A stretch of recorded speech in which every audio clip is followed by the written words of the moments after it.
Right, we're at the beginning of round 3. Round 3's worked in lemon, and so this is our piece up to round 2. Let me just show you round 3.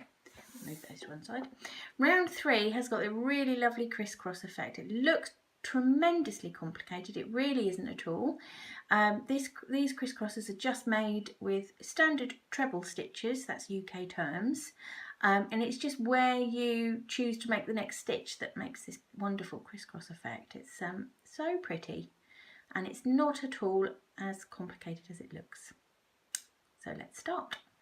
Right, here's our piece, round 1 and round 2, and we are going to join our colour into any of the chain spaces that we've made around the work. So any of these, so in any of those spaces, you see. So I'll just pop my hook through there, so just going straight through that chain space and pick up our yarn. Okay, pick up the yarn and just give the end a pull. Right. We're going to secure that by making the first chain of what we need to do for our repeat. So that's just there, that's secured nice and in position. I'm going to move my yarn bowl, it's a box, out of the way. Right, so as I mentioned, this round is made with trebles, UK terms, but because we're starting with a chain, we've got to make a pretend treble, and that's 3 chain, but we've got one here already, so we'll do 2 more, 1, 2 and 3, and that is that's going to count as our first treble. Right, now ordinarily, if we're working in the chain spaces all the way around here, by the way, and ordinarily we'd just skip straight along to the next one, wouldn't we, and do our stitch in there. But what we're going to do this time is go backwards. We're going to put our next chain in this space. What? I hear you say. Yes, yes, honestly, here we go. So yarn around the hook, ready to do a treble. Did I just say chain? I think I said chain, didn't I?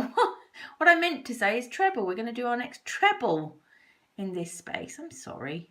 So yarn around the hook, ready to do a treble, and we're going to go into that chain space. It's the one before, not the one after. No, just so rebellious. Pull through. You can see it's already making that cross, can't you? Yarn over, pull through 2 loops. Yarn over, pull through 2 loops, and that's complete. And there you go. Can you see? You've got a cross. So I hear you cry, where do we put the next treble? Easy peasy. Yarn over, and we're going to come along to not the one that we've just made the treble in, but the one after. Yarn through. This is the chain spaces, remember, and complete our treble. So that one is quite sort of straight, isn't it? We've got like an I and an X there, like a Roman numeral number 9. But we're just repeating that pattern. So the next treble is going to go into the previous space, or the space before this one.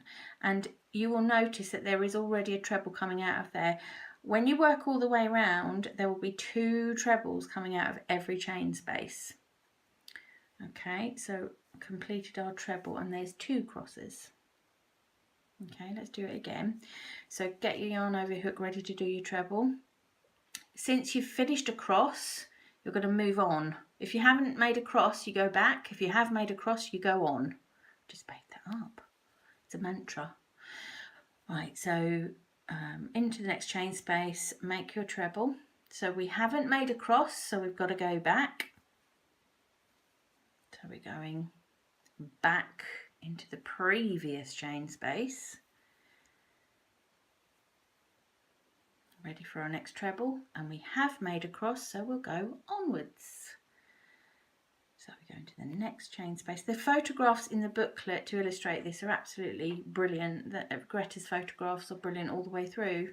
As I said sort of in the introduction, you really don't need to watch these videos, but if you want a close-up still of what's happening, press pause or look at those pictures, because they're brilliant. Right, so we haven't made a cross, so we've got to go back. So back into the previous previous chain space, sorry. Complete our treble. Love these colours. There they are, look, you can see. We have made a cross, so we can go forwards. I'm sure that someone can come up with a lovely chant for this.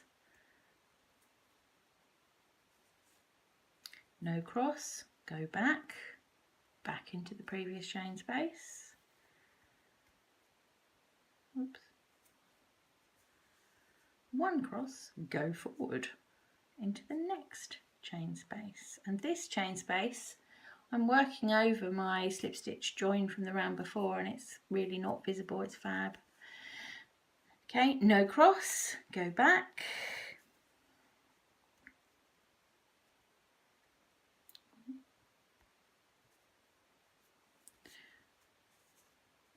One cross, go forward, and that is it. That's all you've got to do all the way around. So if you've not made a cross, go back and make the cross. If you had, make a cross, go forwards, and you're going to do that all the way around so that every single chain space from round 2 is going to have 2 trebles coming out of it.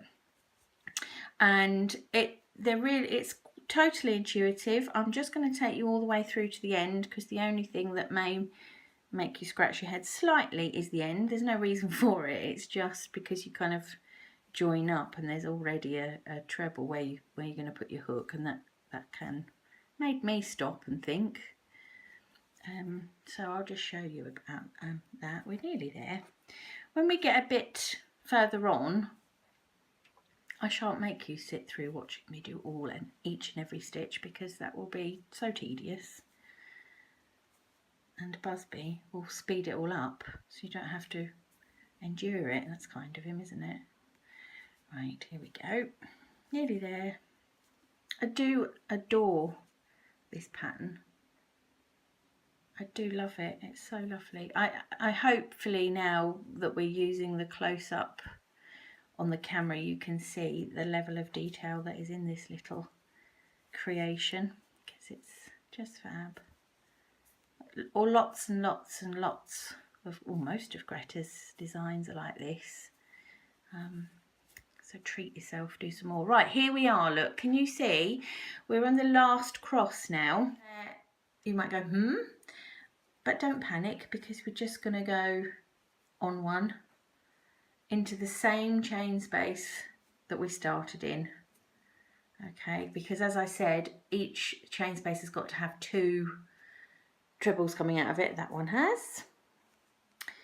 And so we're going backwards to do the last cross, and there we are. That is complete. So we're just going to fasten off in the same way.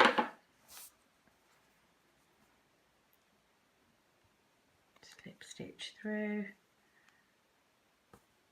yarn through, turn it over. You don't have to turn it over, you can bend it down or whatever, but I've just found it easy to turn over and pull through. Pull through, and I will go and sew in those ends. After this, we've got 2 little videos which don't have round numbers on them. That's because what we're working on is some surface crochet between rounds.